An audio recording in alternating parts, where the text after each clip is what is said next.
Bonjour, je suis médecin immunologiste et sur cette vidéo, je vais vous expliquer comment est-ce que le Big Pharma a commencé à préparer notre corps à tomber malade dès notre naissance.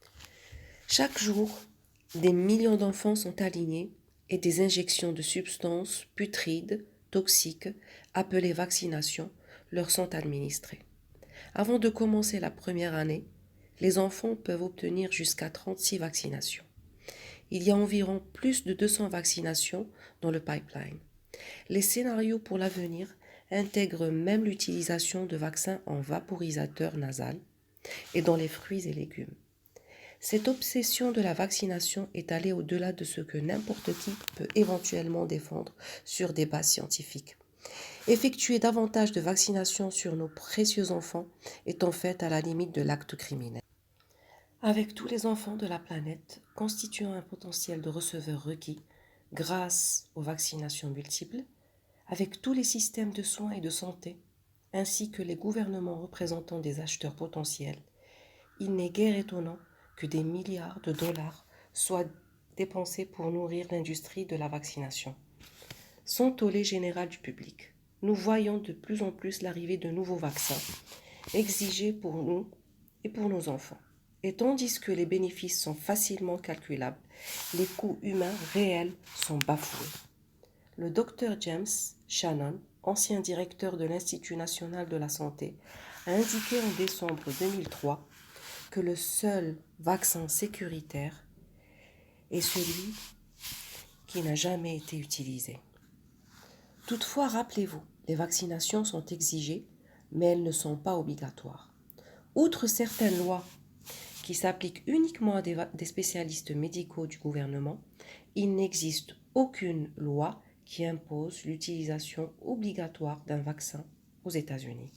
Des formulaires d'autorisation d'exemption personnelle ou religieuse sont librement disponibles.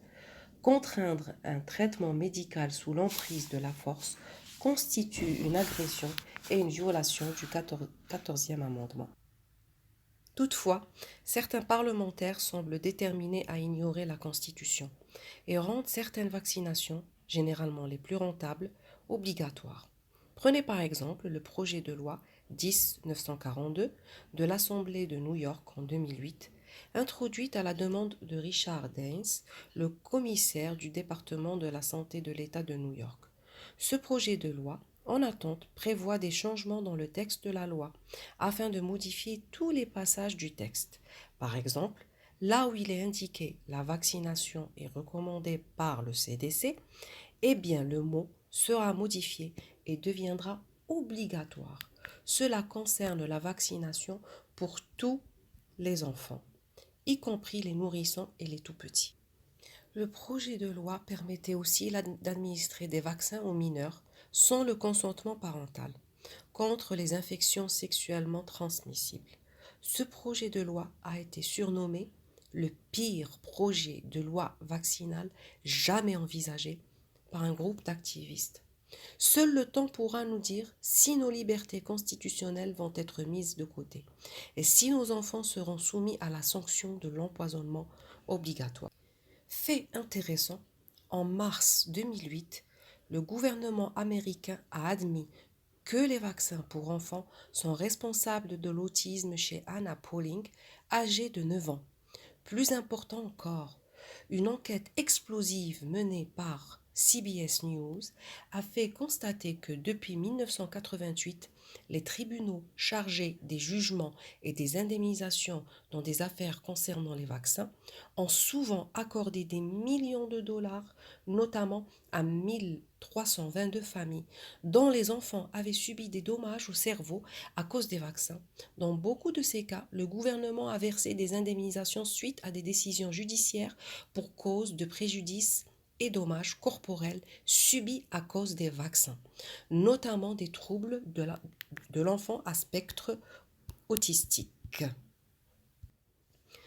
Dans le Medical Post de décembre 1994, le docteur Ghislaine Langto, une Canadienne qui a rédigé le best-seller La mafia médicale, a déclaré « Les autorités médicales entretiennent le mensonge ». La vaccination s'est avérée être un désastre pour le système immunitaire. Elle provoque en fait un grand nombre de maladies. Nous avons réellement changé notre code génétique à cause de la vaccination. Dans 10 ans à partir de maintenant, nous saurons que le plus grand crime contre l'humanité aura été les vaccins. Je termine cette vidéo en citant les 7 étapes du protocole de guérison naturelle de l'autisme. 1. Se préparer mentalement. 2. Nettoyer l'organisme et tout ce qu'il y a autour. 3. Le régime alimentaire. 4. Les changements de style de vie. 5. La chélation. 6. Les thérapies spécifiques. Et 7. Vivre sans peur. Les consommateurs de la santé, formés à cela, y compris les parents informés, prennent les choses en main eux-mêmes. Ils choisissent des modes de vie sains et sages, des soins de santé alternatifs qui ne reposent pas sur une constante utilisation de produits pharmaceutiques, y compris sur un calendrier de vaccination de rechange. Vous pouvez ressentir que vous le faites déjà, mais regardez de près. Êtes-vous cohérent? Faites-vous des exceptions, par exemple en donnant à votre enfant des conseils seulement chaque semaine et en lui faisant manger des aliments préemballés, genre fast-food? Cela ne produira pas les mêmes résultats qu'avec un enfant nourri avec des aliments bio, cuisinés maison, avec un régime dépourvu d'allergènes, qui mangera et boira sain des super aliments tels que les jus de fruits frais tous les jours, tout en prenant soin de l'élocution. Les résultats seront ainsi nettement différents. Je termine par la célèbre citation d'Hippocrate, que ta nourriture soit ton médicament et ton médicament ta nourriture. Merci de m'avoir écouté. À très bientôt sur une prochaine vidéo.